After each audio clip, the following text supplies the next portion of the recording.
रूप हे विठ्ठल विठ्ठल. एकदा लोहगावला कीर्तन होतं तुकोबारांचा. एका गोड प्रसंग आहे महाराजांच्या चरित्रातला. लोहगावला तुकोबारांचं कीर्तन होतं आणि त्या कीर्तनामध्ये जगद्गुरु तुकोबाराय कीर्तनाला त्या लोहगावला आले. ठरलेलं नियोजन झालेलं सगळं. अख्खं गाव आतुरतेने वाट पाहत होतं महाराजांच्या कीर्तनाची. महाराज ज्यावेळेला त्या गावाला पोहोचले त्यावेळेला आल्या आल्या महाराजांनी आपल्या मृदंग वादकाबद्दल विचारणा केली. महाराजांच्या पखवाज वादकाचं नाव आहे सोनोबा ठाकूर. सोनोबा कसा आहे, कारण काही दिवसाच्या आधी महाराजांच्या कानावर बातमी आलेली की सोनोबा ठाकूर आजारी आहे. फार प्रेम होतं महाराजांचं आपल्या टाळकऱ्यांवर, फार प्रेम.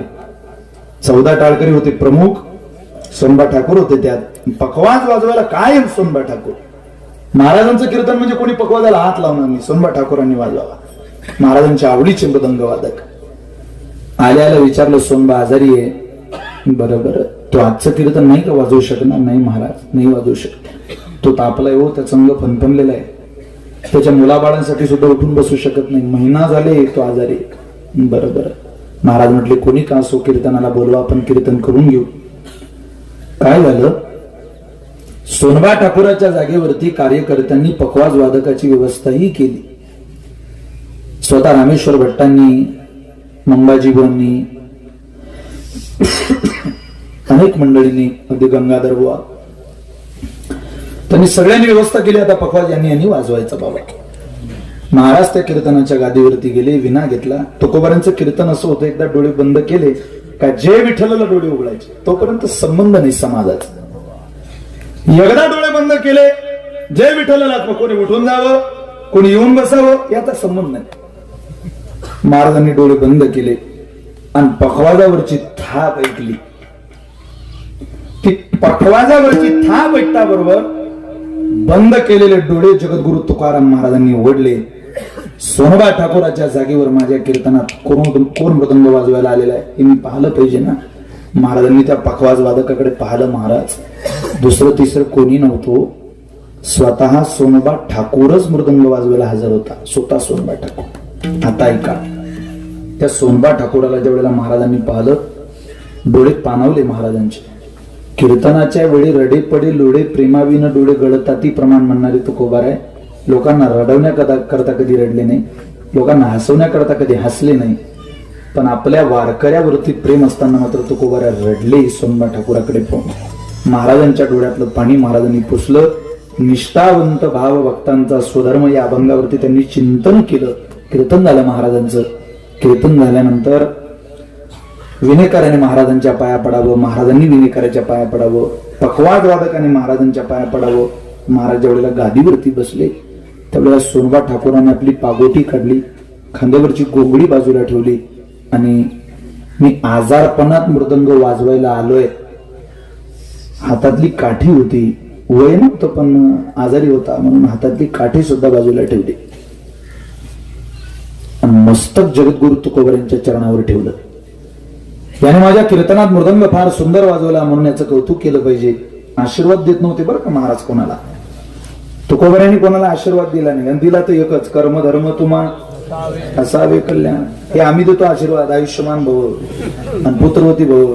तुझंच पा भाऊ काय करतोय तू आशीर्वाद देऊन काढताना. इतकं सोपं नाही ते आशीर्वाद देणं कोणाला. ज्यांच्या जिवंतपणात आरत्या होत्या ना, यम त्यांची टिंगर जोडतात मेल्यावर. इतकं सोपं नाही ते. केलेल्या कर्माचं फळ देवाच्या बापाला चुकलं नाही हो. ज्या मांडीवरती दशरथ राजाचा जीव जायला पाहिजे होता ना राजे हो, त्या मांडीवर एका पक्षाचा जीव जातो. देवाचा बाप सुद्धा पोराच्या मांडी करता तळफळत मरावं लागलं देवाच्या बापाला. आणि जटायू सारख्या प्राण्याने कधीच अपेक्षा केली नव्हती प्रभू श्रीरामाच्या मांडीवर मृत्यू होईल.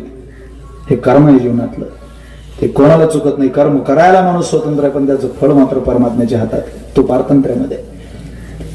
मस्तक ठेवलं तुकोबारांच्या चरणावर आणि महाराजांनी शाबासकीची थाप, कौतुक म्हणून थाप त्याच्या पाठीत मारू हात वरती केला आणि थाप मारली सुद्धा. पण झालं असं, ती थाप सोनोबा ठाकूराच्या पाठीत बसली नाही, ती थाप जमिनीवरती बसली. जमिनीवरती थाप बसता बरोबर सुन्न झालं सगळं वातावरण. क्षणभर शांतता पसरली. त्या भयान शांततेमध्ये महाराजांनी रामेश्वरांना आवाज दिला, रामेश्वर बुवा काय राग आला असेल सोनबाला की माझ्या कीर्तनात आजारी असून मृदंग वाजवला, मी देहूतून आलो पण एक शब्द सुद्धा सोनबा माझ्याशी बोलला नाही. काही चुकलं का हो रामेश्वर बुवा आमचं? काही चुकलं आमचं? त्यावेळेला रामेश्वर भट्ट म्हटले, महाराज तुम्ही चुकीचा विचार करता. कसलं काय चुकणं? तो आजारी आहे, बिचाराला मानवलं नसेल, त्रास झाला असेल, पकवाज वाजवायला कष्ट लागतात ना महाराज, तो घरी गेला असेल, मी आणतो बरं का त्याला, तुमच्याशी वार्तालाप करायला मी आणतो. पडतच एखादी नदी जितक्या वेगानं समुद्राकडे धावते ना, तुकोबरांची आज्ञा प्रमाण म्हणून, एका क्षत्रियाची आज्ञा प्रमाण म्हणून ब्राह्मण पळत होता कोणाच्या घराकडे? सोनबा ठाकूराच्या.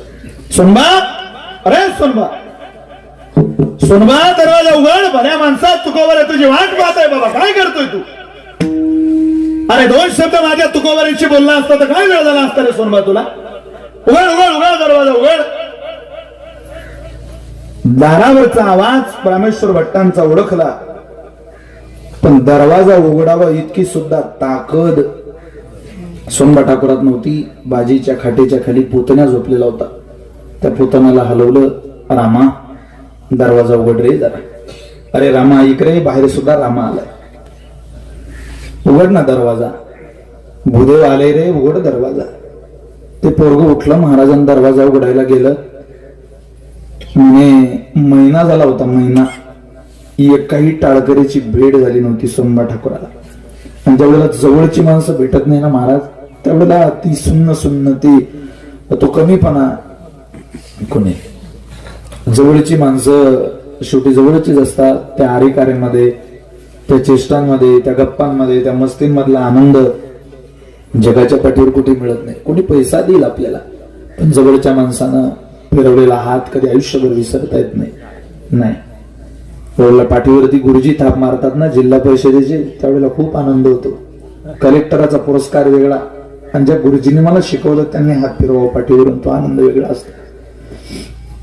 तसं या रामेश्वर बाबांच्या संगतीत आयुष्य गेलं तर रामेश्वर बाबा पाहिले, पण उठून बसून ब्राह्मणाला नमस्कार सुद्धा करू शकत नाही. रडायला लागले सोनबा ठाकूर.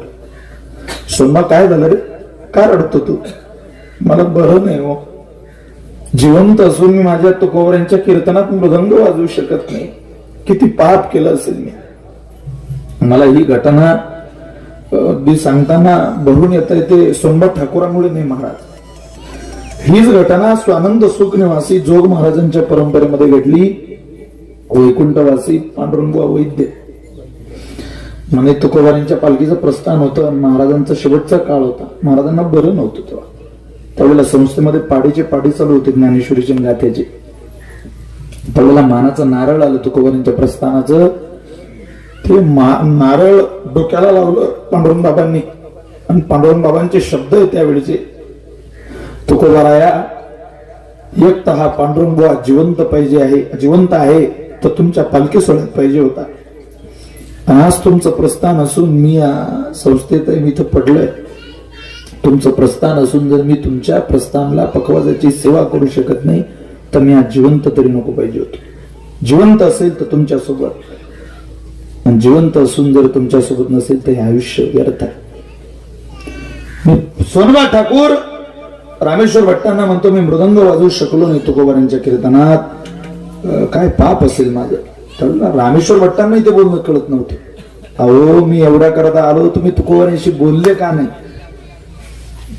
घडलेला सर्व प्रसंग सांगितला. तुम्ही पाया पडले निघून आले, याचं वाईट वाटलं महाराजांना. गळ्यात गळा घालून दोन भक्त रडतायत महाराज, तुकोबारांचे सेवक रडतायत. कसला मृदंग हो रामेश्वर बुवा, कसला पखवाज. नाही नाही नाही, उचललं त्या सोनबा ठाकुराला. कोणी? रामेश्वर भट्टांनी. आणलं तुकोबारांच्या जवळ. ज्या सोनबा ठाकुराला उचलून आणलं तो सोनबा तर खाली ठेवला, पण रामेश्वर भट्टांनी लोटांगण घातलं महाराजांच्या चरणावर. महाराज हा तुमचा सोनबा, आणि हा नव्हता बरं का कीर्तनार. धन्य महाराज, आम्ही त्या महात्म्याचं कीर्तन श्रवण करतो, त्या महात्म्याच्या कीर्तनात टाळ वाजवतो, की ज्याच्या कीर्तनामध्ये मृदंग वाजवायचा मोह परमात्म्याला सुद्धा आवरत नाही. तुमच्या कीर्तनात मृदंग वाजवणारा दुसरा तिसरा कोणी नाही, जगाचा मालक होता. म्हणून आज तुको भरायचं नाही.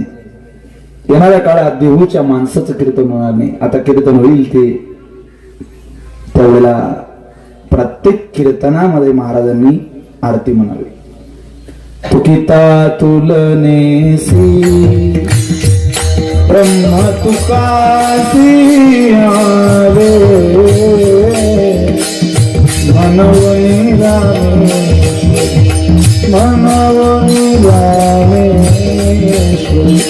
चरणमस्तर